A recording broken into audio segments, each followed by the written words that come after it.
All rise.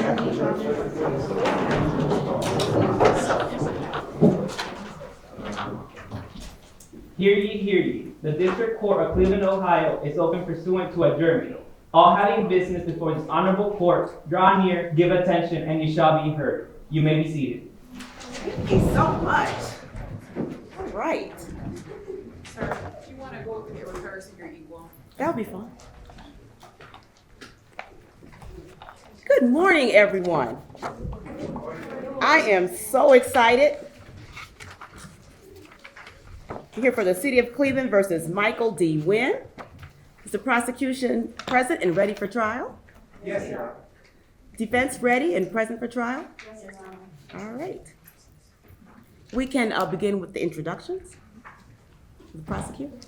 Good morning, Your Honor. My name is Chardon Black. I use the pronouns he, him. And today with my co-counsels Alexia Zalata Good morning, Your Honor. and Shamir McQueen, Good morning, Your Honor. we will be performing as the prosecution. Today we will be calling 3 witnesses. Firstly, we have Officer Kente J. Moses, portrayed by Trinity Pruitt. Secondly, we have Carter Miller, portrayed by Hannah Williams. And thirdly, Grandma Thomas, portrayed by Christian Walker. Good morning. Good morning, sir. How you doing, Lord? I'm well. Thank you very much. And for the defense? Good morning, Your Honor. I am defense attorney Lorraine Gambrell with my co-defense attorney Karen Farner. Good morning, guys. We have 3 witnesses. Joshua Sanchez playing Michael Dubois, Madison Hendricks playing El Mackenzie Thomas, and Sarah Edge playing Emery Debbie Jackson. Good morning, Your Honor. Good morning. Thank you. All right. Well, prosecution, do you have a witness or an opening statement? Yes, we do, Your Honor.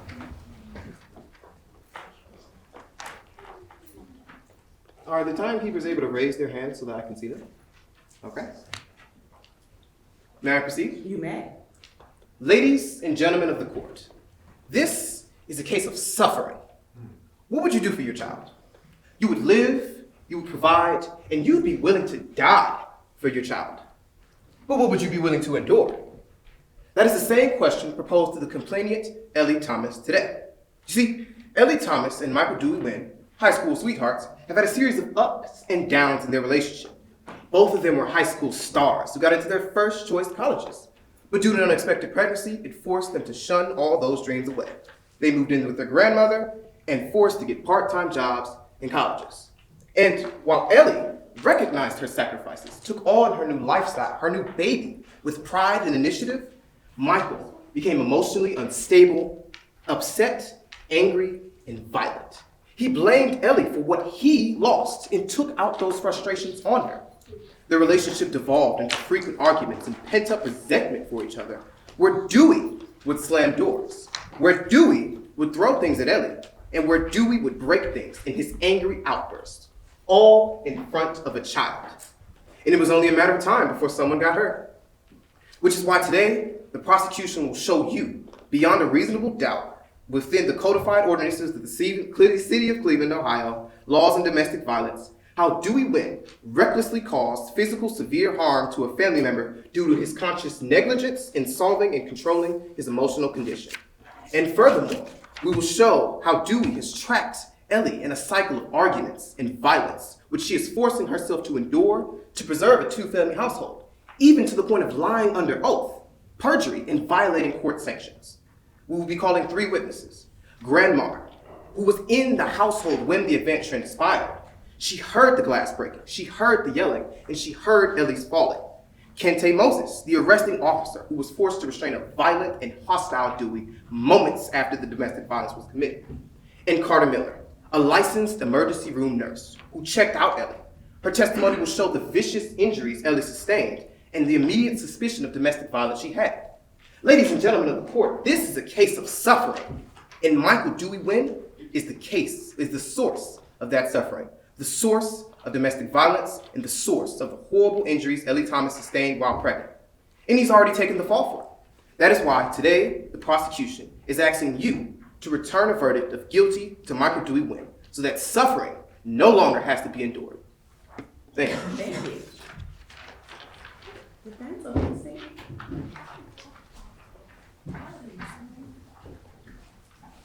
Good morning, Your Honor. Good morning. Your Honor, if it may please the court, I, Larea Gambrell, for my co-attorney Corinne McFarland, are defense attorneys for Michael Dewey Wynn. Our claim that Michael Dewey Wynn is not guilty of the following charges, Section 609.7 of the Codified Ordinance of the City of Cleveland, domestic violence. On Christmas Eve, Officer Kente J. Moses was called to 1348 Beacon Street by Grandma Thomas, making claims about a domestic violence dispute between her and her granddaughter, L. Mackenzie Thomas, and our client, Michael Dewey Wynn. Mr. Wynn and Miss Thomas lived together in Grandma's, the grandparents, also known as Grandma's Thomas, duplex home. The couple accompanied the second floor with their child, Vinny, and second unborn child. While coming home late from shopping, Miss Thomas saw Mr. Wynn sitting at the kitchen table with the angry look on his face. Miss Thomas had forgotten that Mr. Wynn wanted to go play football with some of his friends that he hadn't seen in a while. Both were upset and stressed and soon began arguing. Mrs. Wynn went to go put Vinny in his room. As they continued to argue, all the resentments that they had balled up inside spilled out during the argument. They blamed each other for their problems. Mr. Wynn wanted to go cool his head, so he tried leaving to go for a run, but Miss Thomas blocked Mr. Wynn's path, causing her to bump into Mr. Wynn and lose her balance. Miss Thomas stumbled backwards, causing her to hit her head. Mr. Wynn continued to argue with Miss Thomas, causing her to take Vinny and go downstairs to Grandma's part of the duplex. Mr. Wynn started calling out for Miss Thomas but didn't get a response. I will prove my claims through the evidence of statement L. Mackenzie Thomas, who states how Mr. Wynn did not hit her and that she made up the claims about him pushing and punching her. Also, how she is sorry about making up lies and putting on a front for Grandma and the police.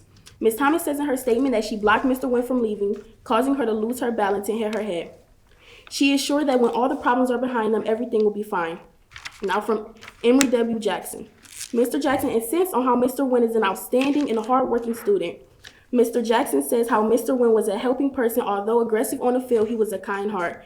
Mr. Jackson congratulates Mr. Wynn for being such an amazing scholar and student.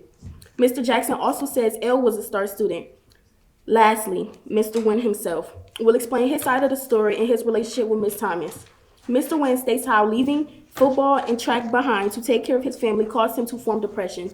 His depression made him mad most of the time. He often didn't like being around anyone. He became so angry that it wasn't healthy for their relationship. He was seeing a therapist, and that's how Mr. Wynn found out he had depression. Mr. Wynn said that he will work on his mental health to be a better parent and partner.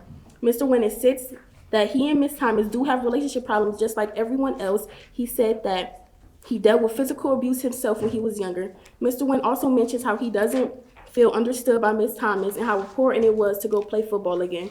Mr. Wynn says that before L came home, he had a talk with his dad, who was drinking a couple of beers. Mr. Wynn states that when Miss Thomas came home, they started arguing because Mr. Wynn doesn't believe that Miss Thomas actually cared about him wanting to go play. They started blaming each other for everything, and as Mr. Wynn tried to leave to clear his head, Miss Thomas blocked him. That is my claim that Mr. Michael Dewey Wynn is not guilty. Thank you. First witness. Your Honor. I want to call my first witness to the stand, Officer Moses.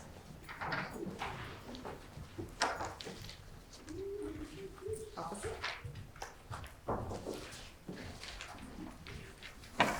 You have to swear the witnesses? In the interest of time, since we did lose a little bit, I think we should swear all the witnesses in at one time. Is that okay? Yes, Your Honor. Okay, can we have all the witnesses rise? Could all witnesses and parties who are to give a testimony under these proceedings please step to the front?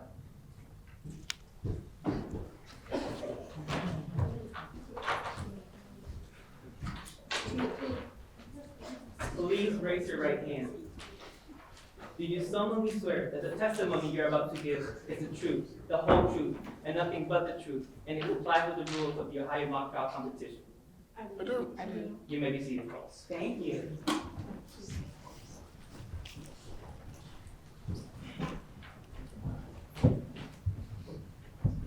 Your Honor, may I proceed? You may proceed.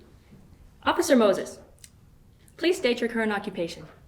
My name is Kente Moses, and I am a police officer. And how long have you served as a police officer? I've been a police officer for 3 years. And as a police officer, please elaborate on your experiences with domestic violence complaints. Over my 3 years, I've dealt with 50 domestic violence cases. In recognizing that experience, please identify a situation in which domestic violence has occurred. Having dealing with so many domestic violence cases, I gain a gut feeling on how to identify the situation. Your Honor, I would like to tender this witness as an expert under Rule 702 after we demonstrated specialized experience from working with at least 50 domestic violence complaints in total and after working for 3 years in straight. Any objection? Okay, she will be designated expert witness. And in your expert opinion, why would you go with your gut feeling? In all situations, you're not going to have the evidence, so you have to rely on your gut feelings at times. And I know that my gut feeling is right, having dealing with so many. And as an expert, why did you feel the need to arrest the defendant, Michael, immediately as you saw the scene? With the evidence present, the alcohol on him, the injuries on his hand, I knew domestic violence was happening, and because he was getting so aggressive with me, I knew for my own safety I needed to arrest him. Now I would like to Now I would like to move on to the incident in question. Please describe the night of Christmas Eve. On Christmas Eve, my partner and I received a broadcast at 1900 hours that there's a domestic violence dispute happening at 1348 Beacon Street. And who was the first person that you spoke to when you had arrived at the scene? The first person I spoke to was the victim's grandmother, Grandma. And how did Grandma describe the incident from your perspective? There was a lot of screaming and shouting happening upstairs. Breaking of glass was heard and stumbling down steps. And before the victim's grandmother could even get to the door, the victim was already busting in with their child, just very distraught and very sad. And please describe your attempts at interviewing the victim, Ellie Thomas. I could not interview Elle Thomas at the time. She was very distraught. She was just yelling and screaming, and I just couldn't interview her. And can you explain the incident from the perspective that Ms. Thomas gave you? The defendant had punched her and pushed her, and that there was a lot of yelling. He got very upset and aggressive towards her. And please describe the injuries that Elle Thomas had sustained from your perspective. She had a swollen nose and a busted lip, along with redness on her body. She also complained of back pain and ankle pain. And what about the baby? The baby had a bump on his head, but we don't know where the bump came from. And what did Elle eventually do afterwards? Elle eventually calmed down enough to be escorted to the ambulance and was driven off with her kid. Now, let's focus specifically on your interaction with the defendant, Michael. Please explain to the court your interactions with this defendant. When I initially met Michael, he had alcohol on him. He had a smell of alcohol, and there was alcohol in the background. And please elaborate more on Michael's demeanor towards you. He was very calm with me at first. He was very cooperative. He was even concerned about his own child. And can you describe any injuries that Michael had sustained during the incident? He had bleeding on his hand and injuries on his knuckles, supposedly from a broken bottle, but they didn't match the broken bottle injuries. And at what point did Michael become hostile towards you? When I started advising him of his Miranda rights, he just became completely aggressive and very uncooperative and started blaming Grandma. And please describe this change in demeanor to how he was prior to you arresting him. It was a complete 180 on his behalf. For such a changed behavior in such a short amount of time, it was very scary. And in your expert opinion, describe how this event is consistent with domestic abuse. The way the victim was acting, the way the defendant was acting towards me, and the injuries on his hand and injuries on the victim, it was clear that domestic violence was happening at the time. No further questions, Your Honor.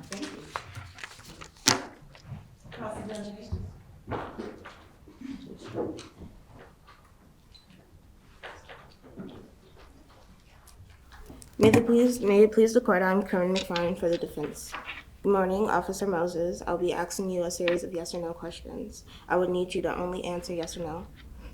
Do you understand? I'll try to the best of my ability. First thing, can you describe exactly what happened the night of the incident? When I got there, there was the victim's grandmother came out and told me that there was domestic violence happening upstairs. And there was screaming and yelling happening, stumbling down the stairs, broken bottles were heard. The victim had ran down with their child, complaining, crying and screaming, when very distraught, right, completely afraid of their partner and holding their baby clutched in their hand, such a sad sight to see. And second, is it true that you've only been on the force for 3 years? That is true, yes. Could it be possible that you are an inexperienced officer? Can you repeat the question? Inexperienced officer. Inexperienced? No, I'm very experienced. I've been working for 3 years. What exactly, when you arrived, is it true that the first person you talked to was the grandparent? That is true, yes. Did Ms. Thomas appear in distress to you? She did at first, very concerned about her own grandmother. Granddaughter. Did Vinny seem distressed to you, the child? The child, yes, she had a bump on his head, he was crying, and Did you witness any any violence between the two, Miss Wynn and Mr. Wynn and Mrs. Thomas? I did not. They were separated by the time I got there. Did you see Miss Thomas fall? I did not see her fall, but I did get a very reliable account of it. Is it true that the grandma made some unpleasant comments about Mr. Wynn? That is true, yes. Do you believe that the grandma might be biased towards Mr. Wynn in this situation? She could be, but I can't really say that for certain, right? That's not me. I'm not grandma, so I only know her for such a short amount of time, too.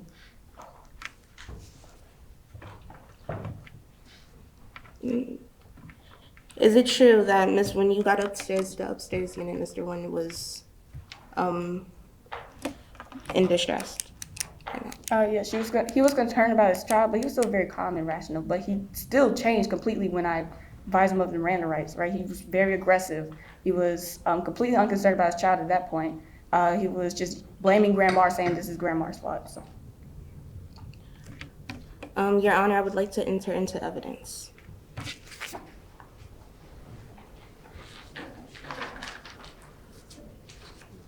Show it to the opposing counsel. Yeah, I know. I have to find that page. Okay. Let me ask this question. Did you or did you not arrest Michael over a gut feeling, or Mr. Wynn over a gut feeling? Can you repeat that? Did you or did you not arrest Mr. Wynn over a gut feeling? Arrest him A gut feeling.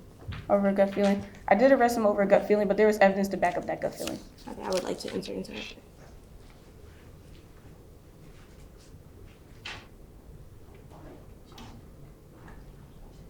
Objection, Your Honor. There's a lack of foundation, and this is also not a clear and unmarked copy of Kente Moses' witness statement.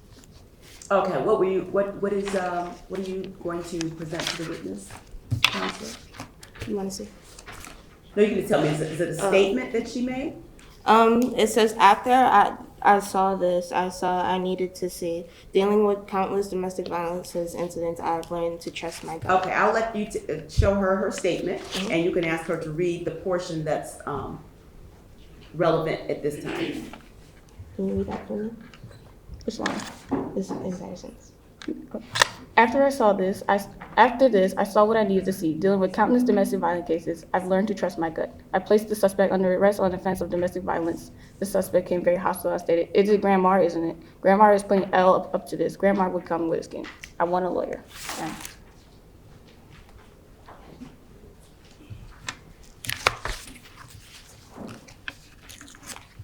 Is it your job to arrest people over bigotry and not certainty? It is my job to arrest people when I feel that is happening, when domestic violence is happening. If someone's in danger, if they're a danger to themselves, danger to others, it's my job to make sure that they cannot harm anyone. Do you usually have biased judgment? I do not have really biased judgment. I do trust my gut, but I usually base that off of evidence that I've already found for certain. And like I said before, not all situations I have the evidence right in front of me, so I do have to kind of trust myself. After work for 3 years, I found that is what you need to do. You said when you arrived at the scene, there was alcohol placed on the table. Yes, and there was alcohol on the defendant himself too. Did you assume that Mr. Wynn had been drinking? The assumption could be made that he was drinking, as you know, alcohol was on him himself. There was 2 bottles on the table, correct? Yes. Could you believe that someone else was drinking? All right, any redirect? Yes, Your Honor.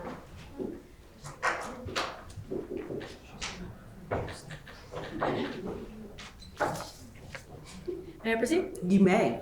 Please describe your experience as a police officer. I've been a police officer for 3 years, and I've dealt with 50 domestic violence cases in my 3 years. And when you had arrived at the scene, what did you see? I saw a very distressed grandmother, I saw a distressed victim, and I saw a very angry and aggressive person. And once again, please explain your experience on the gut feeling and evidence. Good. I did base my judgment off of a gut feeling, but I had evidence to back it up with the injuries on the victim, the injuries on the defendants, especially their hand, the way the defendant was acting towards me, and the way that the victim was acting. It was clear that domestic violence was happening. No further questions, Your Honor. All right. Any recalls?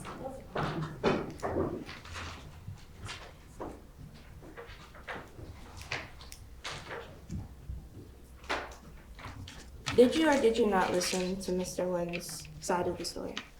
Can you repeat the question? Did you or did you not listen to Mr. Nguyen's side of the story? Objection, Your Honor, this is beyond the scope. I have not asked a question that relates to the question. That's a good objection. It's kinda adjacent, so I'll let it go. But thank you for your objection. Can you repeat the question? Did you or did you not, did you or did you not listen to Mr. Nguyen's side of the story? I did not. He became really aggressive towards me, so for my own safety, I just arrested him. And based off of the evidence of what I saw earlier, yeah, I just arrested him. Thank you. No more questions, Your Honor. Thank you so much. Thank you, officer. You may step down.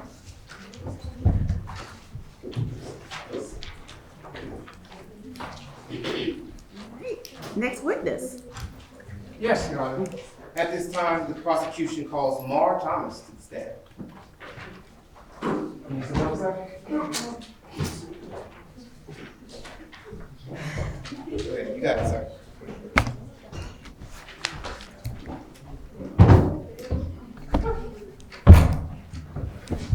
Good morning. Good morning. May I proceed? You may proceed. Good morning, sir. What's your full name? My name is Mara Thomas, And where do you live?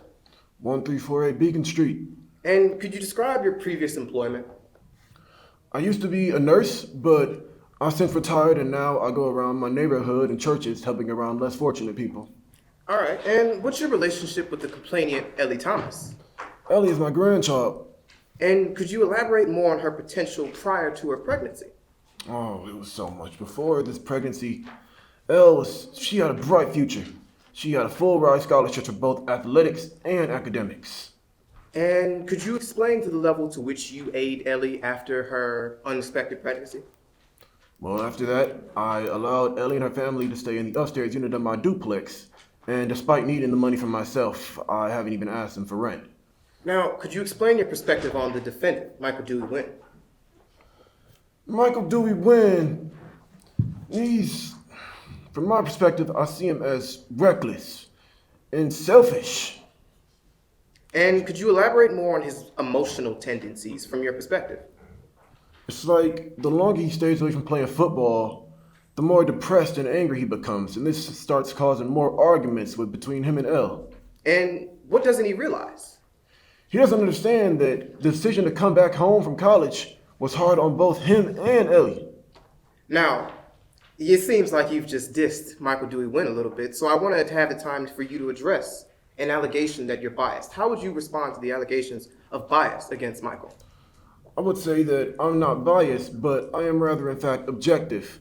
I've had to bear witness to his toxicity, recklessness, and hypocrisy for far too long. And now, could you explain from your perspective the night in question? Well, from my perspective, what I saw, I didn't see anything. I heard from upstairs, glass breaking. There was cussing, screaming, and crying. And how normal was this type of altercation between the two? I'm not sure if something like this could ever be considered normal, but it is a frequent occurrence. Who was the angry one? Dewey was angry. Was there anybody else involved besides Ellie and Dewey? That poor baby Vinny had to witness the whole thing. And what injuries had Ellie sustained after she came down to you after that event transpired? When Ellie came frantically running to me, she had a swollen lip and a bump on the back of her neck. Oh, and what about the baby? The baby had a bump on her forehead. She was crying. And what other condition did Ellie have going on at the time? During this time, Ellie was also pregnant with another child. So, what would you say, from your rationally based perspective, caused these injuries? I would say Dewey's mental state and all caused these injuries. And the arguments, they probably started a fight. And in the end, where did Ellie go?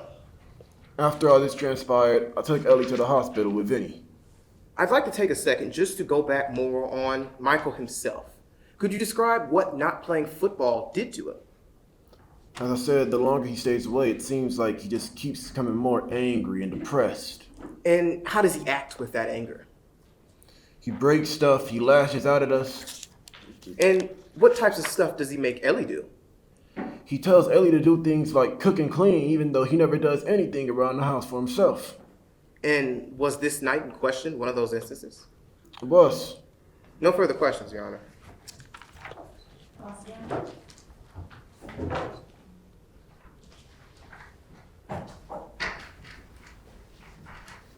Good morning, Your Honor. I am Lorraine Gambrill for defense. Good morning, Mark Thomas. I will be asking a series of yes or no questions. I will only need a yes or no answer. Do you understand?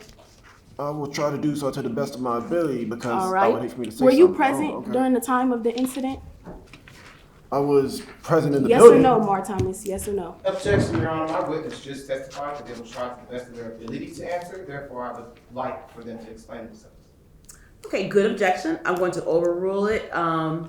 You can bring up anything that she does not want him to elaborate on, and you redirect. Thank you, Your Honor. Okay. Did you witness Mr. Nguyen push Miss Thomas? I didn't see anything, but I heard it. Did you see Miss Thomas get pushed down the stairs?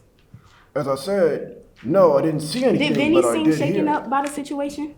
Vinny was shaken up. Have you ever witnessed Mr. Nguyen harm Mrs. Thomas? Not physically. I've never seen it. Were you resentful towards Mr. Nguyen during their relationship? Not exactly. The thing is, I'd seen the way Yes he or came no? back from. Well, can I explain, please? This isn't able to be answered with a simple yes or no.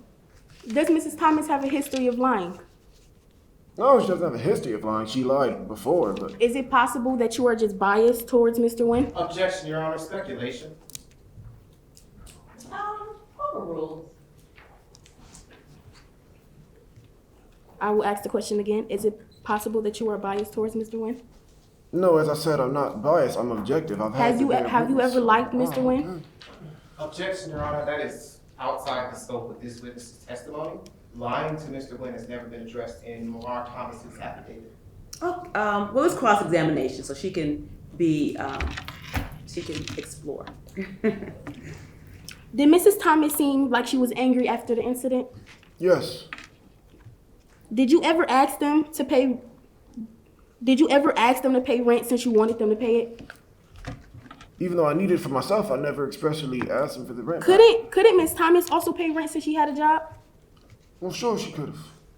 Were you only mad at Mr. Nguyen for not paying rent because you didn't like him? I never said I was mad at that. It's just something Yes that or he no? didn't do. As I said, I can't answer everything with just yes or Would no. you believe everything that Mrs. Thomas said? No. What are you asking me? Would you believe anything that your granddaughter tells you? As for anything, I mean, I would trust my granddaughter. She's All right. Besides not liking Mr. Nguyen, was he a good parent to Vinny? Objection, Your Honor. Nowhere in the witness statement does it ever testify as to Mara's observance of Michael Dewey Nguyen as a parent. Are you claiming invention of Invention of facts? facts. Oh, okay. All right. Response? What do I say? Okay. Sustain. Okay. Do you know that Mrs. Thomas lied to you that day? Objection, Your Honor. Lack of personal knowledge. This is also not in the statement of Michael Dewey Nguyen or Lamar Thomas. Invention of facts. Okay. Response to that? It was in the statement of L. Mackenzie Thomas. She mentioned that she lied that day. But So I may was respond, asking. Your Honor? Every witness is sequestered into their own specific statement. Therefore, Lamar Thomas would have no personal knowledge as to whether or not he was lied to on that day. Okay, the question again, if you remember. The question was, do you know that Mrs. Thomas lied to you that day? Lack of And- personal knowledge. Okay, so you can say no if you don't. yeah. No, how would I possibly know that? All right. can't You're a read a retired mind. nurse, right? I am a retired nurse. Are you aware that her domestic violence screening and her previous statements? Ooh, never mind. Did Mrs. Thomas' injuries match the statement she gave you? I saw the injuries for myself. Did you hear every argument that they had? I heard several arguments that they've had. Thank you, Your Honor. I have no further questions. Yes, Your Honor.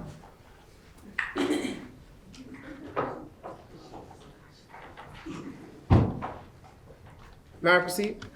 You may. Tell me a little bit more about why you treat Michael the way you do. It's more so because I see the way he acts. and the way he treats my granddaughter. How would you feel if you had to witness somebody treat your granddaughter like trash all the time? And on the night in question, you heard the event transpire, didn't you? Yes, I heard everything. And you saw Ellie right after it happened, right? I did. I saw Ellie and she had several injuries on her. So, wouldn't that mean that something happened? That would be the logical assumption, yes. And would it also be necessary to make the correlation to Dewey? Yes, indeed, because they were the only two people down there, aside And- from Vinny. Could you elaborate more on the tension between those two and why they would have this so much pent-up resentment toward each other? Ask me again? Why would Ellie and Dewey have so much pent-up resentment towards each other based on their past? Well, yeah, based on the past, this has happened before, and it's more like, I don't really know how to explain it. They've always been angry at each other. No further questions, Your Honor.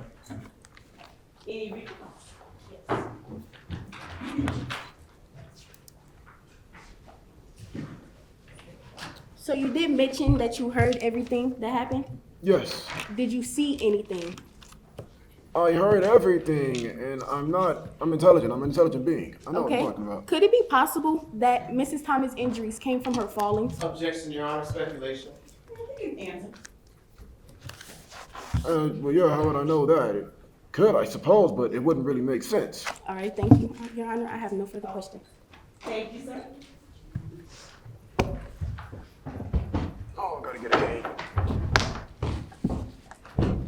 All right.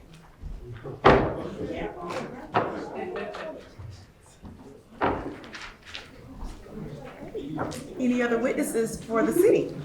Yes, Your Honor. I would like to call Carter Middleton down.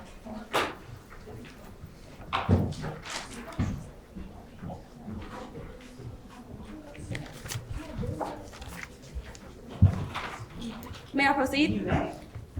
Can you state your name and occupation to the court, please? Yes, my name is Carter Miller, and I'm an emergency room nurse at St. Elizabeth's. And can you explain why you like working in an emergency room versus on Christmas Eve versus on New Year's Eve? I like working in an emergency room on Christmas Eve because it's not as bad as working on New Year's Eve.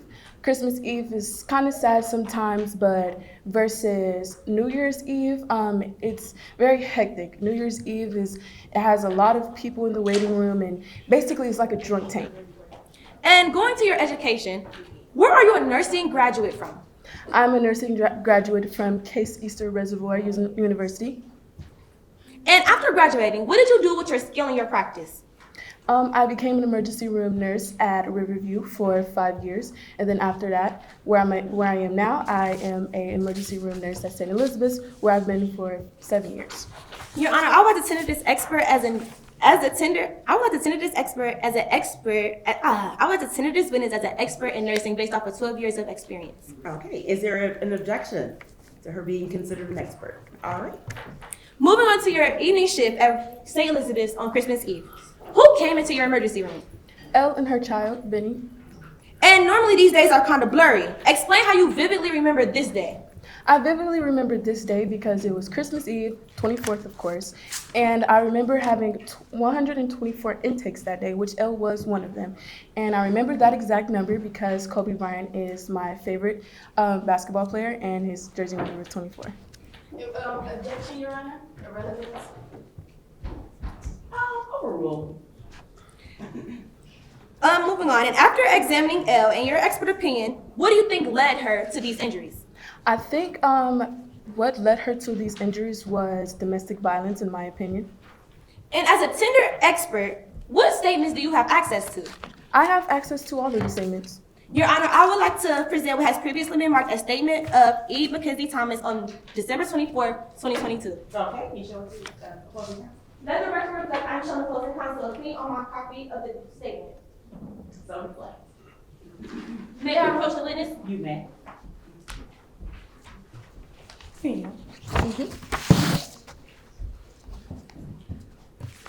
On page 12, at the bottom of the second paragraph, can you please read from as I stood to and thigh? Yes. As I stood up, I grabbed one of the bags and flung it at Dewey. Dewey came after me, and I picked up the other bag, and as I swung it, I hurt my head and felt a little dizzy at first. I was confused. I also hurt my knee and my thigh when I landed hard on the floor, but I was able to stand with no problem at all. And flip it around. Can you please read the first sentence of the first paragraph on page 13? Starting with this was. This was the first time Dewey has pushed me or put his hands on me. And moving back quickly, just for a little, for December 24th, who gave the initial exam of L. Thomas this day? I gave the initial exam. And Your Honor, I would also like to present what has previously been marked as an Appendix 3 Domestic Violence Screening Documentation Form of L. Thomas. Does the record reflect I am shown a plain on my copy of the exhibit? May I approach the witness? May I approach the witness? You may. Here you go. So can you explain how those injuries you just read from her statement will truly and accurately correspond with her injuries on the documentation? Yes. So in Elle's statement, she said that she hurt her head and she felt dizzy, which she had an injury on the back of her head. And then she also hurt her knee and thigh when she landed on the floor, which corresponds to her injury on her thigh and the back of her thigh, and then also her knee. And we're also going back to December 24th. Was there another doctor who gave an initial exam on her? Yes, there was. It was Dr. Peritoni. Okay. So going to the exhibit of Appendix 3. Can you please read the following questions under SS's patient safety and read the following answers? Yes. Is the abuser here now? Elle said no. Is the patient afraid of their partner? Elle says yes. Is the patient afraid to go home? Elle said yes. Has physical violence increased in severity? Elle said yes. Has the partner physically abused children, which was unknown? Have children witnessed violence in their home? Elle said yes. And were there threats of homicide? Elle said no. And is there a gun in the house? Elle said no. And under the abusement assessment, please read the 3 questions that were marked and go with their answers. Yes. Has your partner ever put his or her hands on you in ways you didn't want? Push, pinch, restrain, wrestle, or when you didn't want to, etc. Yes, which was Mikkel Wynn. And are you afraid of anyone? Yes, Mikkel Wynn. And does anyone criticize you or make you feel bad about yourself or try to control you? Yes, which was And Mikkel Wynn. lastly, can you please read the paragraph that Mackenzie herself told you that given day? Yes. Dewey Wynn, who is my live-in spouse and parent to my child, punched me in the mouth and pushed me down a flight of stairs. Mikkel Dewey Wynn has slapped me around before. Dewey may have hurt our child too, but I can't say for sure about the bump. Vinny may have bumped the top of the car when getting out of the car seat. No further questions, Your Honor.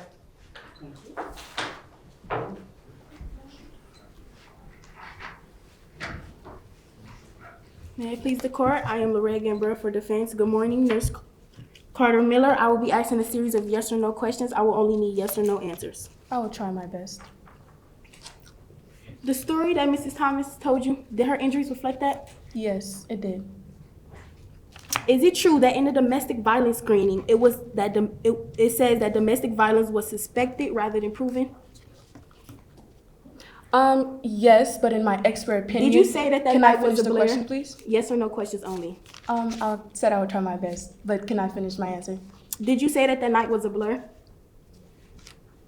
Yes, but that's only sometimes. Do you remember how Mrs. Thomas was acting that day?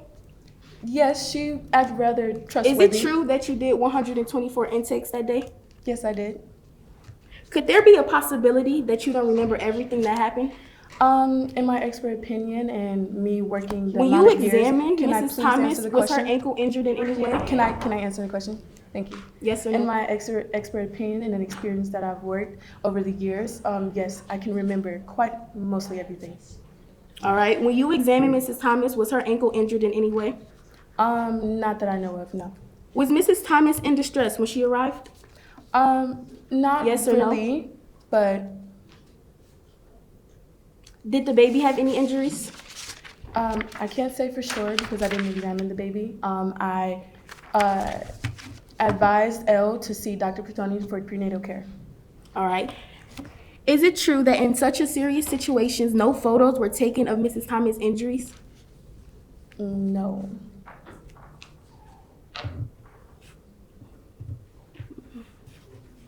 Do you believe that Mrs. Thomas is a victim of domestic violence? Yes, I do.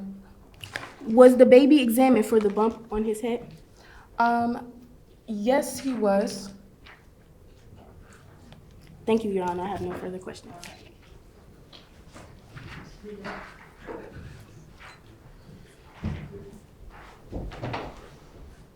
May I proceed? You're back. Is it true that you only gave the initial exam of L. Thomas? Yes, I did. Meaning there was another doctor involved? Yes. But you didn't correspond with that doctor. You don't know any of his reports. No, I do not. No further questions, Your Honor.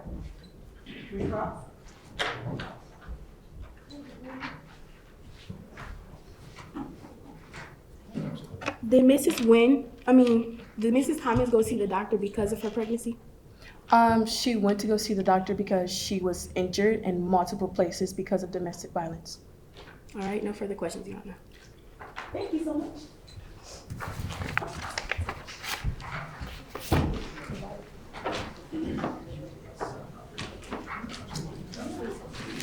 Any other witnesses for the city? No, Your Honor. At this time, the prosecution rests. All right. For the defense. Good morning, Your Honor. I, Lorraine Yambro, for defense called L. Mackenzie Thomas, played by Madison Hendricks. All right. And you all feel free to proceed. You don't need to ask if you can proceed. You can just go right into it. Good morning. Good morning, Mrs. Thomas. How many years have you and Mr. Wynn been a couple? We've been together for 3 years. We started dating in junior year of high school. Are you happy in your relationship with Mr. Wynn? Objection, Your Honor. This question is calling for leading. I understand that. Yeah, I am really happy with him in our relationship, and I just love him. Has Mr. Wynn ever hit you? No, he has never hit me before, and he would never do it. Can you please tell me what exactly happened that night? So I was doing some late minute shopping for our parents, and I had came home late. And Dewey, he was really angry because he wanted to go play football with his friends. So then we started arguing. But the argument was my fault because I instigated it. But still, he tried to leave the argument to cool down, but I was still angry because I still wanted to finish my part of the argument. So I tried to block him. But when I tried to block him, I bumped into him and fell. How did this situation make you feel? This situation just makes me feel so sad that he's like in this court because I didn't realize it would come to all of this. Can you please explain why you were trying to block Mr. Wynn from leaving? Because I was angry at him and I still wanted to say what I wanted to say.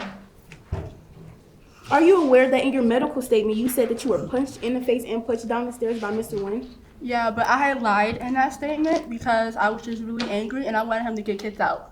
But I didn't realize, the legal process and everything that he would do this. I just wanted him to get kicked out the house.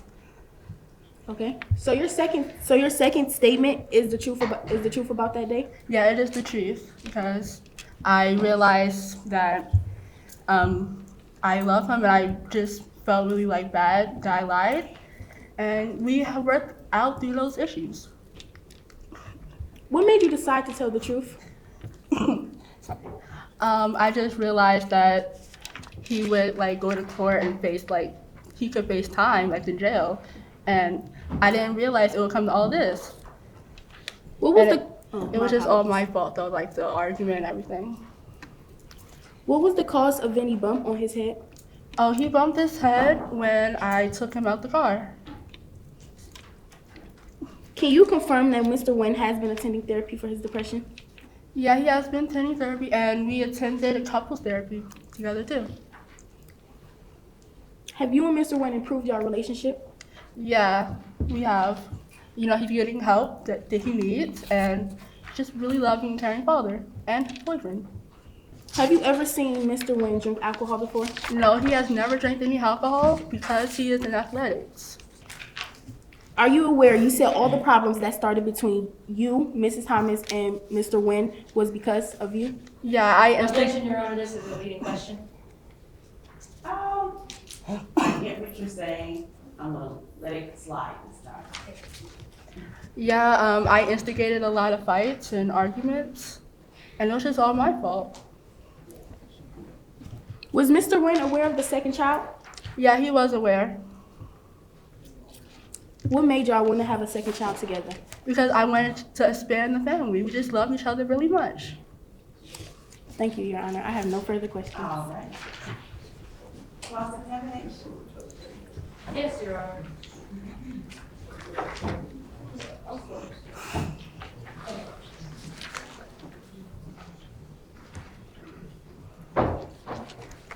May I proceed? Ms. Thomas, can you answer my questions with a yes or no? I'll try my hardest to. So, Ms. Thomas, you admitted in direct that to a physical alteration due to having physical interaction with Michael, correct? No. And Ms. Thomas, you and Michael have had a very strong connection before, correct? Yeah, we always had a strong connection. And is it true that Michael was very supportive of you during hard times? Yeah. And you and Michael had become the parents of baby Vivian while attending university, is that correct? Yeah, it is correct. And after having baby Vivian, things have changed between you and Michael, right? We have gotten a few arguments, but that's it. Now, I would like to move on to the day of the incident. When entering the house, you saw 2 bottles of beer on the table, correct? Yes. And was Michael the only one in the house at the time when you saw these 2 beer bottles? Yeah, but it wasn't his because he would never drink. Moving on. You were accused of not respecting Michael's feelings nor sacrifices, correct? Yes. And would it be correct that both of you felt angry and upset about this conflict? Yes. And you and Michael have had a 3-year history of having conflicts together, correct? No. In high school, we were like really close.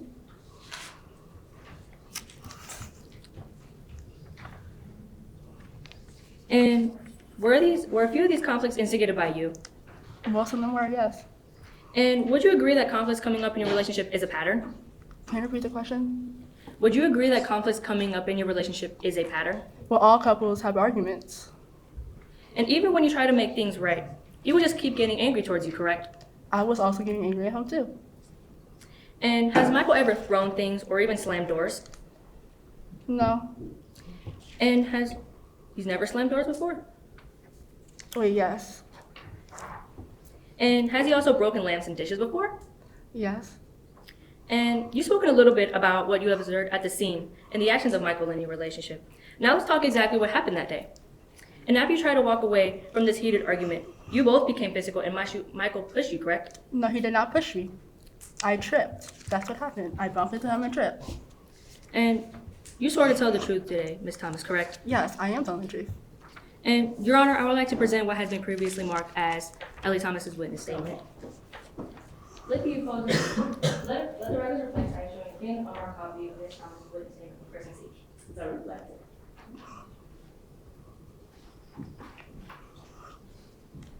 Ms. Thomas, is this an accurate representation of your statement from Christmas Eve? Yes, but in that statement, I had lied. Okay, please follow along as I read. Dewey pushed me and I stumbled back. Did I read that correctly? Yes. Thank you.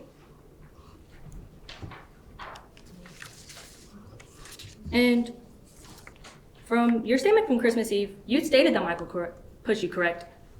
Yeah, I was just angry, from the stress, the hormones, from the pregnancy and everything. So I just didn't think he would get in trouble like this. But did you lie? Is that a yes? What did she say? Is that a yes? Can you repeat the question to see if it was a yes? Yes. So from Christmas Eve, did Michael push you? No. But in your first statement, you said that, correct? Yes. Because Okay. I was angry at him. So you lied about him putting his hands on you in the statement, correct? Yes. So everything you reported to police and in your first witness statement was all a lie, correct? Yes. And you would lie for Michael, wouldn't you? No. Well, Ms. Thomas, today you swore to tell the truth, correct? I am telling the truth. And isn't it true that in your previous statement, you also swore to tell the truth? Yeah. However, in your second statement from April, you said that you lied, correct? Yes. So, but the truth is also, regardless of how it happened, did this argument that Michael forced on you affect you negatively? No. I was just angry. I didn't feel like... So it did affect you negatively? Yeah, I wasn't trying to defend him though. I was just made up a story to get him in trouble. Like, get out. I didn't think he would get, in court. So if it got you angry, it did affect you? No further questions, Your Honor.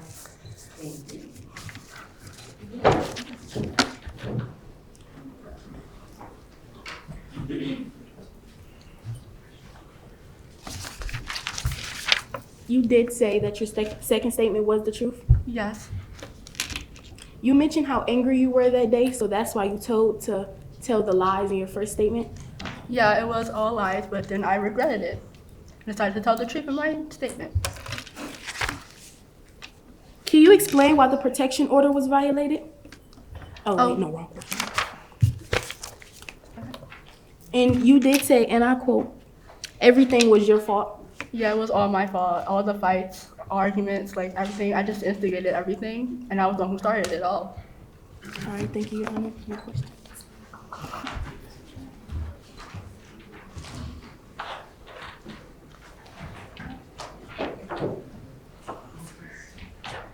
May I proceed?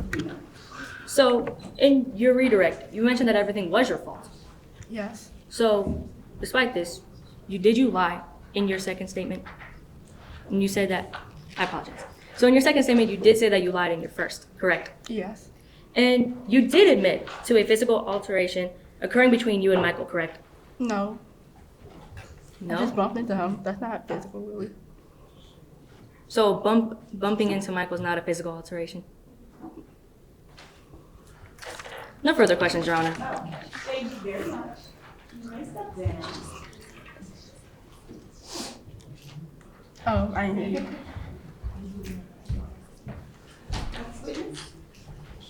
Defense calls Michael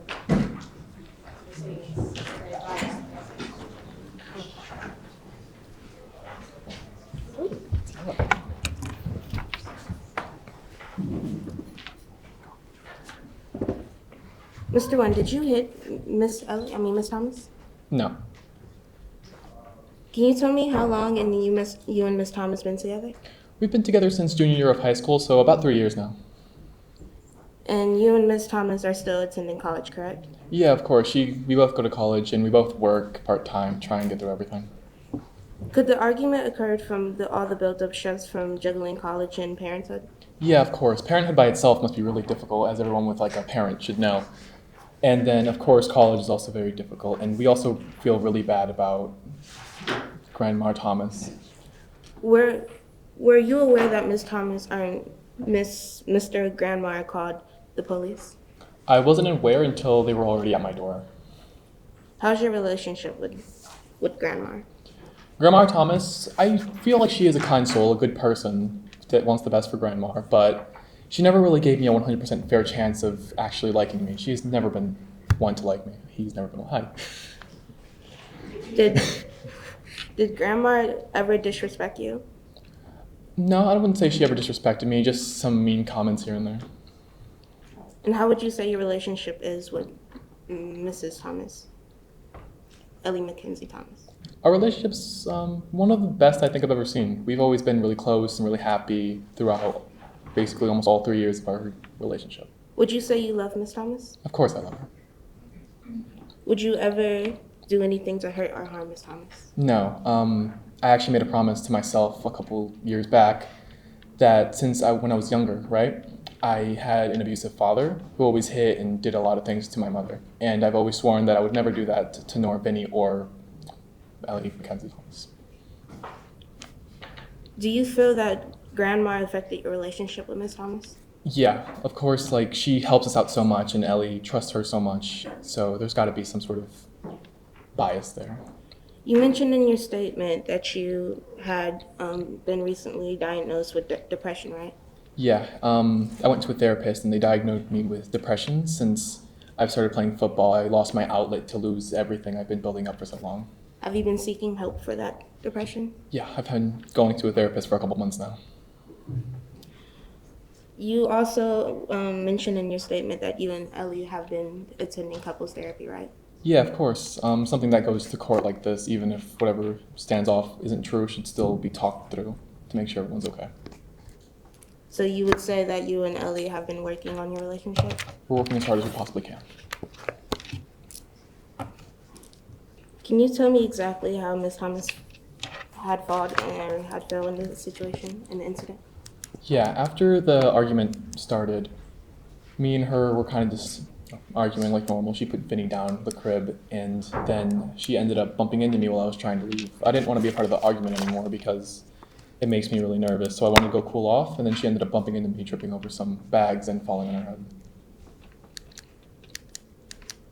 You said in your statement that your father had came over to have drinks with you, right? Correct? That's correct. Were you drinking before the incident? I was drinking a red Gatorade. Do you feel like you were treated unfairly against the system or the police? I would say I was treated a little off because I was never given the chance to talk to my part of the story, especially with the police. They just came in. Well, they didn't come in. They came to my door. They had some evidence, apparently, and they read me my Miranda rights and took me away. Thank you. No more questions, ma'am.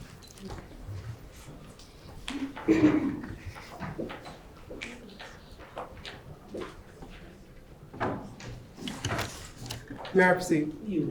To begin, let's talk about how not playing sports affected you. You became depressed, correct? I gotten severe depression, yes. And in this depression, it took its form in you by anger, right? I would get a little angry, sad as well. Is that a yes? You did get angry. I would get a little angry, yes. To the point where you didn't want to be around anybody. No, that's why I tried to cool off during the arguments. Not even the love of your life, Ellie, right? Which is why I was trying to leave. And you admit that this depression was not good for your relationship. I don't feel like any type of depression is good for any type of relationship in any shape, way, or form. So let's talk about that a little bit more. You only sought therapy after you took all that anger and frustration out on Ellie the night of the 24th, right? I didn't take any anger or frustration off. It was a simple argument that I decided I should grab a therapist for finally. You made a sworn statement, correct? Yes. And in this statement, you were under oath to tell the truth, correct? I'm also under oath right now, yes. Your Honor, at this time, I'd like to take the time to present the exhibit or the witness statement of Michael Dewey Wynn. Okay. For the purposes of time, I'll just show it to you. Okay. Is this an accurate representation of your statement? As I remember it roughly, that is. And please read as long as I read paragraph 2. I should have sought help for my depression sooner instead of taking my anger and frustration out on Ellie. Did you say that?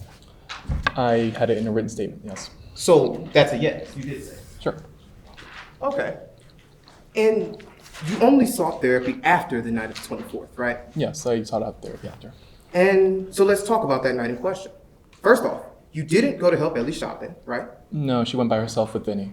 I guess. And like you just said, at the time, she was managing Vinny. Yeah, she was managing Vinny. And it was Christmas Eve. It was Christmas Eve. And she was pregnant with your second child. Yeah. So rather than go with her to ensure you'd arrive on football at time and your mother or her mother or a mother was okay, you just told her to be back in time, correct? As if I remember, I think. I believe. So rather than go with her and help your love of your life, you were at home with your previously abusive father, right?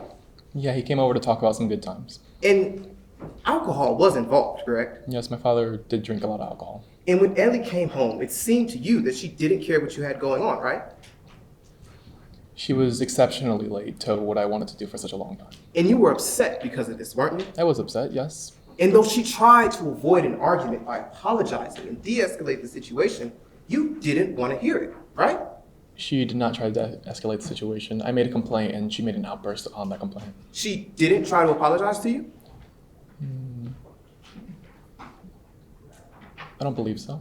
You made a sworn statement, correct? Believe, yes. And in the statement, you were under oath to tell the truth, correct? I'm under oath all the time. We're in a courtroom. Your Honor, at this time, I'd like to repeat the same process. So this is an accurate representation of your statement. Please read along as I read this paragraph. Ellie knew I was upset because the first thing I heard was, "I'm so sorry," correct? And that's what it says on the paper, yes. So she did try to apologize to you. She attempted. And you didn't want to hear it. I didn't really say anything after that. I kind of just complained about food not being ready. And this caused the environment to get heated, right? After she made the outburst on my complaint, the environment did get a little heated. And in this upset and angry environment, you admit a physical altercation occurred between you and Ellie, right? Physical altercation meaning that she bumped into me, then yes. And she bumped into you because of how heated and angry the environment was, right? She got heated because of how much she wanted to keep arguing her side of the story. And you were heated as well, weren't you? I was heated but rational enough to try and go away and cool off. Maybe for a run, maybe some more Gatorade. But the fact is, you were upset, and in trying to escape a conversation between you and Ellie, she fell. Would hardly call it a conversation, but yes, she did fall. Is that a yes? She fell because of you She and the fell. argument you were having. She fell because of her own steps. But you admit this is all your fault, didn't you? It was my fault because I decided to keep, let's say, entertaining this argument instead of just trying to walk away more. And in that moment, you couldn't control how angry and upset you were, right? I was calm enough to try and walk away. You made a sworn statement, correct? Yes. And in this statement, you were under oath to tell the truth, correct? Yes. Your Honor, the same process. Please read along as I read one of the first paragraphs. And I can't believe this is happening. Ellie and I love each other. I'd never hurt Ellie. But it was all my fault. I should not have been mean or even argue with Ellie. I could have handled our arguments better and controlled how angry and upset I got. You admit you couldn't control your anger in that moment. In that exact couple moments, yes. No further questions, Your Honor.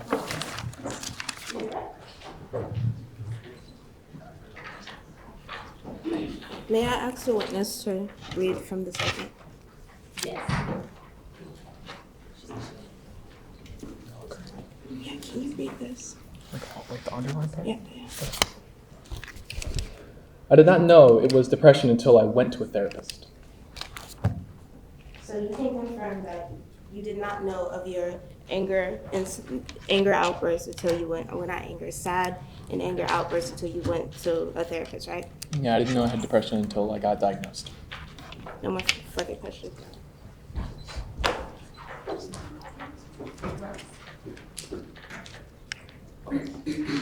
May I proceed? So, you say you didn't know it was depression until after you were diagnosed. But there were signs, right? Sure, there were symptoms. Because you couldn't play football and run track, there were signs of your depression and your anger. Yes. And there were signs in your relationship of this anger and this depression, right? In the form of little petty arguments. And there were signs of this anger and depression in the night of the 24th, correct? You could believably say that. And there were signs and anger and of this depression when you were arrested by Officer Kente, weren't you? I was more confused than anything. But you were angry, weren't you? You felt like you couldn't get your side of the story, didn't you? I felt mistreated, not angry, per se. And it made you at least agitated or irritated, right? A little bit. So you have a long, or at least decently long history of letting your anger, or at least petty arguments, get the best of you, right? I believe you could say that. And furthermore, you didn't seek help until after poor Ellie, poor Vinny, and poor Ellie's unpregnant or pregnant child received what happened on the night of the 24th, right? I'm sorry? You didn't get help until after Ellie fell down those stairs, did you? I didn't know I needed help until, well, she bumped into me. And No further herself. questions, Your Honor. Thank you very much.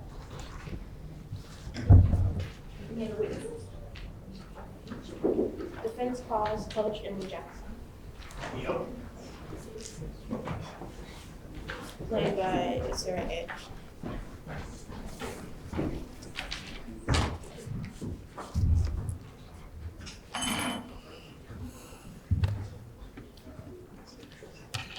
How are you doing, Miss Jackson?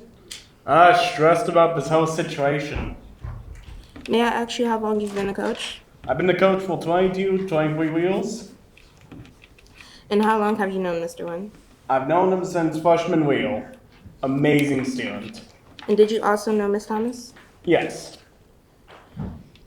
What's your experience with Mr. Wynn? Mr. Wynn was one of the best team members I've had. He was so inspired, so helpful.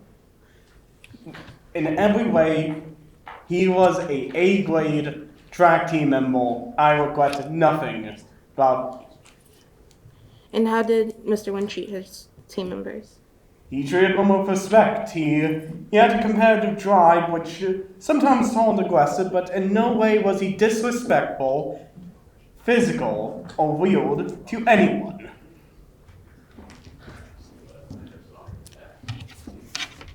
Can you describe Mr. Wynn's style of play? It's track. He runs. Was he competitive? Of course, he is competitive. It was a sports team. Everyone's competitive in a sports team. You said in your statement sometimes he would lose his cool. Was it because of his competitiveness in sports? Sometimes because of people disrespecting the rules or doing things they weren't supposed to. What was Miss Thomas and Mr. Wynn's relationship like? Do you know? As average, as average high school sweethearts. They're so similar that there's no surprise they got together, and the relationship flourished because of their shared interest in sports and similar personalities. Did Mr. Wynn ever act aggressively toward Miss Thomas? Not to my knowledge. Can you confirm that in the past, Mr. Wynn used to volunteer with helping or with tutoring children? Yes, he helped tutor younger kids. He helped them with, schoolwork, bullying, anything. He was a shoulder to cry on for everyone in that community. I even got a medal for it, an honorary medal for being so helpful. There's not many kids you can say that about. Sorry, I just lost my page. Truly, one building is weird. What's your standpoint in this situation? I believe that this is all miscommunication at the very most. So can I confirm that you believe that Mr. Wynn is innocent? Yes, he is very much so.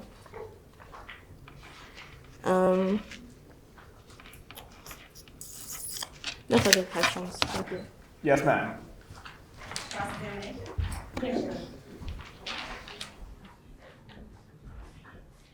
You are a coach at Southside High School, correct? Yes. And before I furthermore with my questions, can you please answer my questions with a yes or no if possible? I cannot promise. I ramble a lot and I like getting my walls. And Okay, and you've been coaching for over 23 years, correct? Yep. And you said that Dewey was like no other. Yep. And you really respect Dewey as a competitor and as a runner. Yeah, he is one of the best kids I've known. Okay, what award did he win? A honorary medal of the... I forgot the Tom. You forgot what your favorite athlete award he won? Well, yes, it was 5 years ago. It was 3 years ago, sir. Moving on. Now, in your statement, you mentioned Dewey had a short fuse with his teammates, correct? Yes. And you also mentioned he'll fly off the handle with them. Nah. Well, yes, but I believe that most Evils would do the same. I believe that... And as stated in your direct, you said that when people did not listen to Dewey, he began to get aggressive. Well, yes, but in no ways did he become violent. But he was aggressive. Objection, Your Honor. Roger, witness. May I respond? You can tone down a little. Okay. So, in fact, he did get aggressive. A tiny bit, yes. Okay. So, is it safe to say that he did this constantly and occasionally when his teammates did not listen to him? A few times, but nothing too major. And then moving on to his relationship with Elle. You have no personal knowledge on what they do behind closed doors, do you? Of course not, but... You only see what they allow you to see. Well, yes, but if it was truly abusive, there'd be signs of it. I didn't see anything, so... As a high school coach, you didn't see anything. Yes, but also... And in this present case, we are talking about them and college freshmen. Yes? Thank you. Meaning, you don't know how he is as a romantic partner, do you? Obviously. You do not know how he is as a parent, do you? Not really. And in fact, you only knew Dewey as a high school student without any responsibilities, without any children. Yeah. Thank you. No further questions. Any redirect?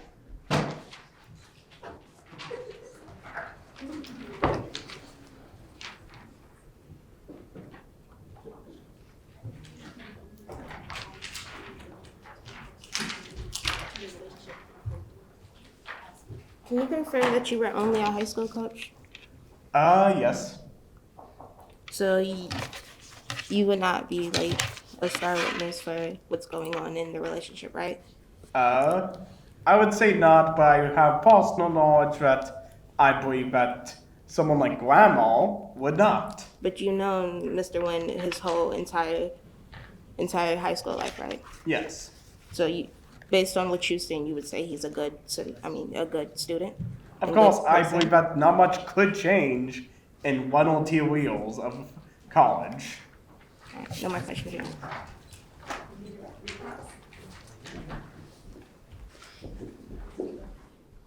Like you said in your redirect, you only knew him as a high school athlete Yes. with no responsibilities, with no child, with no pregnant girlfriend. Half incorrect. He treated the fellow students as though they were his kids. He cared so deeply for them that I would debate that he knew more about parenting than anyone else in this room. And you say that he treated his teammates as his kids, correct? Yes? But he got aggressive with his teammates. Well, yes, but also they're all, 16, 15, So not would that be teen- a way you'll treat your child? No. Right, so would you think he would treat his child aggressively? Like you just stated he'd treat his teammates as his children? I do not believe so because Vinny is 2 years old. But he still got aggressive, correct? Yes. Thank you, no further questions. So it's safe to go. Yes. Okay, just double check.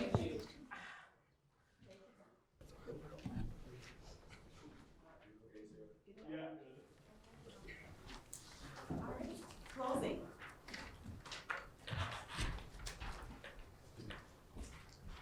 May it please the court, Your Honor. This is a case about endurance of suffering. A cycle of L. Thomas and Michael Dewey Nguyen on their roller coaster of love. Your Honor, you heard 3 testimonies who were experts, family members of the accused, family members of the victim, and an expert nurse and officer. You heard from Carter Miller, the expert nurse that night that was on call. She, in her expert opinion, began trust in Elle. Elle confided in her and told her exactly what occurred on December 24th, 2022. And I quote, she stated, "He slapped me around." You heard from Officer Kente, who was the officer on duty, who has been working in over 50 domestic violence cases, who arrested Michael Dewey that night, who was hostile and violent. Then there's Grandma, the grandparent who is very concerned about his granddaughter's well-being in that home. Then the direct brung 3 witnesses. Elle, who herself admitted on the bench that she lied. Why are we to believe the second statement if she lied in the first? How do we know if the second statement is very truth at all? She also didn't know if Michael harmed their other child, Vinny. If Michael was this great parent, how don't you know if he harmed his child? Then you heard from Michael. He was abusive that night. He took out his aggression on Elle. He's depressed about football. He's depressed about track. He's been away from it too long. This given night had his chance to go back on the field and touch the ball one last time. And he did not get that chance and let that out on Elle, who, by the way, he did not go out that night to help his pregnant wife with their toddler child. Then you heard from Emery, a high school coach. High school, not college, not family friend, a high school coach who does not know Michael as a parent, as a spouse, or as a college student. The legal standard of the prosecution today is to prove without a reasonable doubt that domestic violence did occur in that home on December 24th, 2022. And it was reckless. It caused multiple harms to Elle. It could have injured or terminated her pregnancy of a 3-month child. Good thing it was not that severe. Your Honor, today, we ask that you found the defendant guilty of domestic violence in Rule 609, Part B, of recklessly endangerment of a family member in a home. Thank you. All right, closing for the defense. My name is Corinne McFarlane, and again, I'm the defense attorney in this case. In this case, the prosecutor has presented you today insufficient proof to convict Mr. Nguyen. We ask for a verdict of not guilty of Section 609.7 of Codified Ordinance of City of Clearland, domestic violence. According to to the law, my defendant is innocent until proven guilty. In fact, there is evidence to exonerate Mr. Nguyen from these charges, which include the following. Most importantly, you heard from Ms. Thomas, who testified herself that she had recanted her earlier claim and now indicate that Mr. Nguyen did not knowingly cause or attempt to physically harm, nor did Mr. Nguyen, by threat or force, knowingly cause Ms. Thomas imminent physical harm to her or her child. She explained to the court that Mr. Nguyen is a crucial member of their family unit and that their relationship is growing stronger through couples counseling and therapy. Mr. Nguyen has testified that he did not harm Ms. Thomas. He's a loyal partner and a responsible parent and a good role model for children. In fact, every week Mr. Nguyen goes to tutor grade school kids to help them learn to read and won a student medal of honor. Recently, Mr. Nguyen has been attending therapy for his depression and playing football to bring light into his life again. Mr. Nguyen also says that he will be graduating from college soon and is getting a raise in his new job. Coach Jackson appeared as a character witness today, demonstrating that Mr. Nguyen is a valuable member of the community through his volunteer efforts. Nurse Miller, a trauma nurse for St. Elizabeth Hospital, stated that the holidays are very hectic and overwhelming. There are patients moving in and out of the ER all day. Nurse Miller, who said that she had 124 intakes and that everything on December 21st was all a blur. Grandma revealed that she never liked Mr. Nguyen and that he wasn't good enough to be a fit for her grandchild. Also, she testified that she blamed Mr. Nguyen for not paying rent because he was the man of the house. Yet, she never asked either of the couple for rent money. Grandma is clearly biased because she holds a grudge against Mr. Nguyen over financial dispute and has nothing to do whether or not ever he abused Ms. Thomas. Officer Moses stated that he only had worked 3 years on the police force and he arrested Mr. Nguyen over a gut incident rather than actual evidence against our client. In conclusion, the defendant does not have to prove he is innocent. Rather, it is the burden of the prosecution to prove that the defendant is guilty.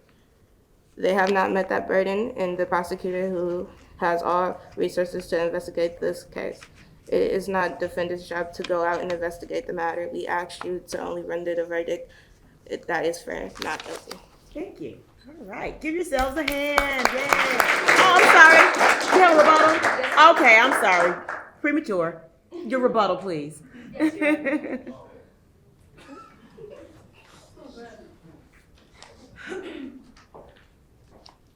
May I please the court? Your Honor, you've heard that both Ellie Thomas and Michael Nguyen have had a very strong relationship before. However, when they had their baby, things changed. Michael would start to get angry towards Elle at all times and would express his anger in a very extreme manner until someone got hurt. Michael did in fact cause harm to Elle, and he bumped into her recklessly, which caused her to fall. And he was not only reckless, he was intentional. He bumped into her with intent. He was mad at Ellie for not respecting their feelings nor sacrifice. Moreover, this is not a case of speculation. You know that Grandma is a loved one who does not have bias, but only wants to protect their daughter in the most efficient way possible by reporting to the police exactly what had happened. You know that Officer Kente is an expert in domestic abuse policing and reported exactly what had happened. And you heard that Carter Miller is also demonstrated specialized experience by being a nursing school graduate for 12 years in total. And these are experts. And these also have family connections to Elle. And we have shown this is beyond a reasonable doubt. And these witnesses know what exactly have happened. So therefore, this does not call for speculation. And Mr. Jackson shows bias towards Michael because he's a high school track coach. So of course he would show bias towards Michael. And in fact, moreover, this is a case of suffering. Michael is the main source of this suffering. And Michael is the one who first physically hurt Elle and is the main cause of the damage done in this family. But however, he sought therapy afterwards. And today we ask you again to return a verdict of guilty to Michael Dewey Nguyen so suffering no longer has to be endured. Thank you. Thank you. All right, now we can applaud everyone. I apologize. I was looking at the clock and I'm like, I know you guys have to eat lunch before your second one, but this was fabulous. This great ensemble efforts on both sides. The witnesses definitely enhanced your team. The lawyers enhanced the team, so it was a great ensemble effort. So I know that the scorers and I have to go out and do some scoring and have some comments for you, so you guys can go and have your pizza. But great job, great job. I enjoyed it. All right, who's doing the all right? We're gonna be recessing. All right. Okay.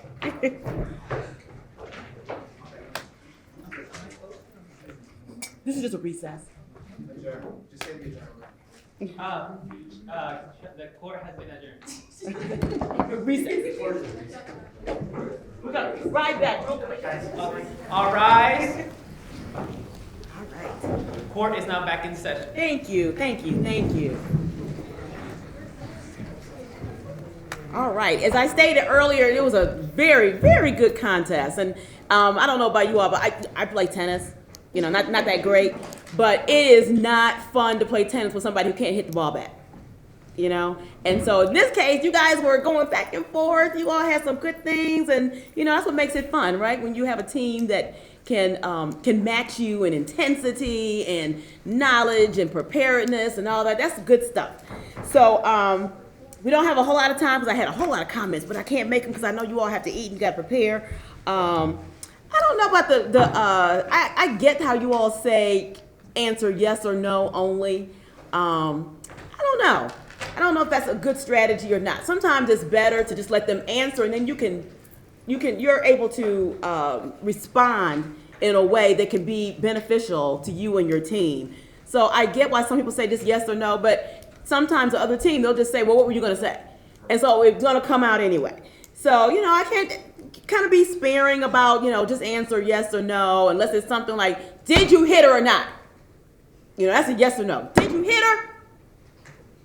That's the kind of thing. Yeah, that's just a table pounding, you know, all that kind of stuff. And that was like, when Michael got up there, I'm like, okay, cross-examination, get him. And I'm like, you got him. Okay. That was good. So I love the passion and everything. Make sure that you are able to do as much as you can without looking down at your notes and everything, because that's, you know, eye contact is really, really important. And, you know, be confident. You know, put your head, you know, project. Show you're confident, even if you're not confident. Fake it. You know, I'm confident, you know. So that's really, really important. You guys got some great questions in. That you all did good with impeachment. I love the fact that you guys objected. Even if I say overruled or whatever, don't let that, you know, discourage you. Keep on. You know, the objections are important. It shows that you are engaged. And it's good. It's good. So never get, oh, she told me sustained and all that.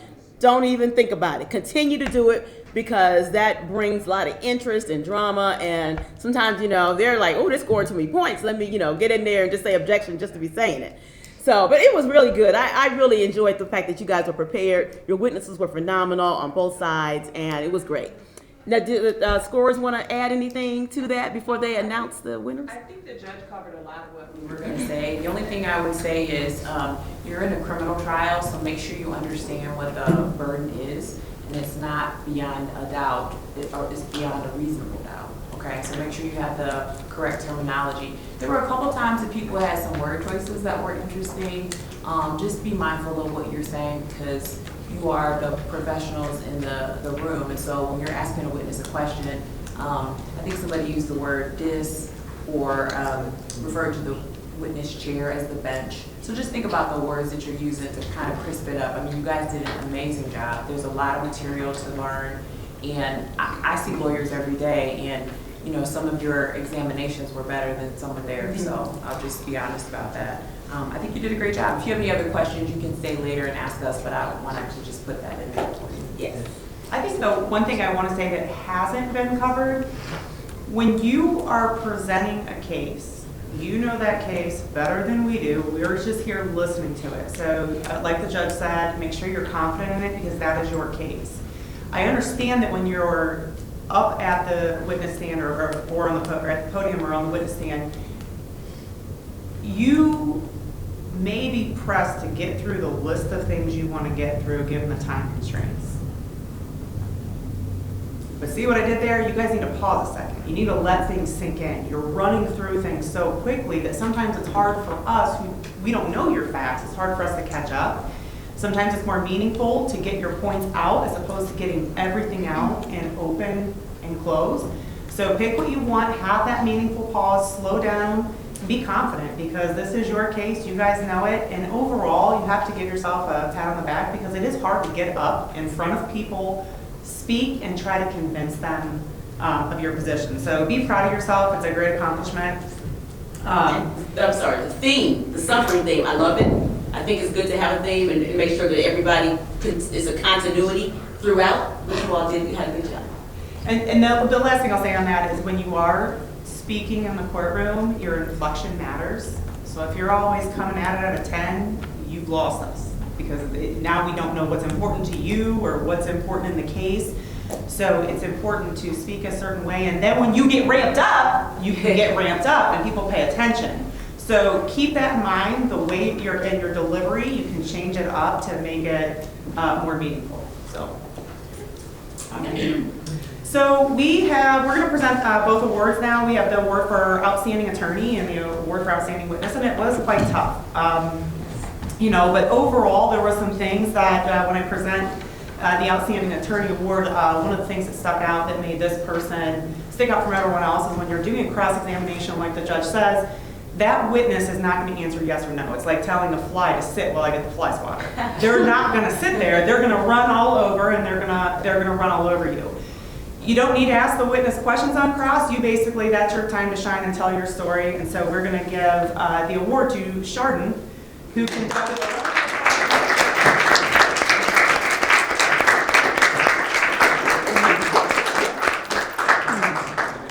a wonderful cross-examination.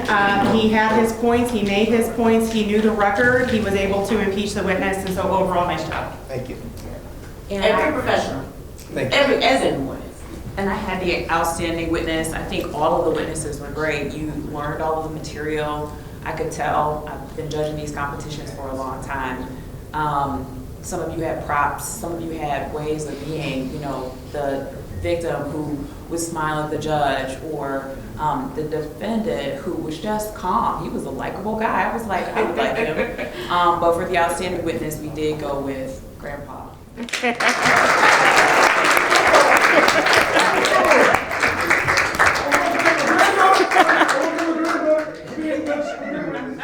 I want to thank my lawyer. I want to thank everything for letting me lean on it when I couldn't walk. And still in character. Wonderful.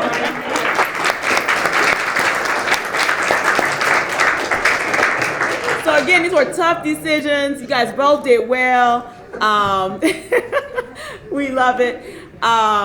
We want you to be prepared for this afternoon, come stronger, come correct, make sure that you're confident, that we can hear what you're saying. And that's good. Continue to be active during the trial. If you guys have any questions, we'll stick around, but we want to be able to release you. We wrote down a lot of what's happening. We just don't have time to share it with you. And we have individuals, some of us, we wrote down stuff about individuals, and so it may not be a lot, it may be a lot, it may be just that, hey, you did a great job. But if you have any questions, come and see us. Because if there's something you can tweak for your next trial, we want to share it.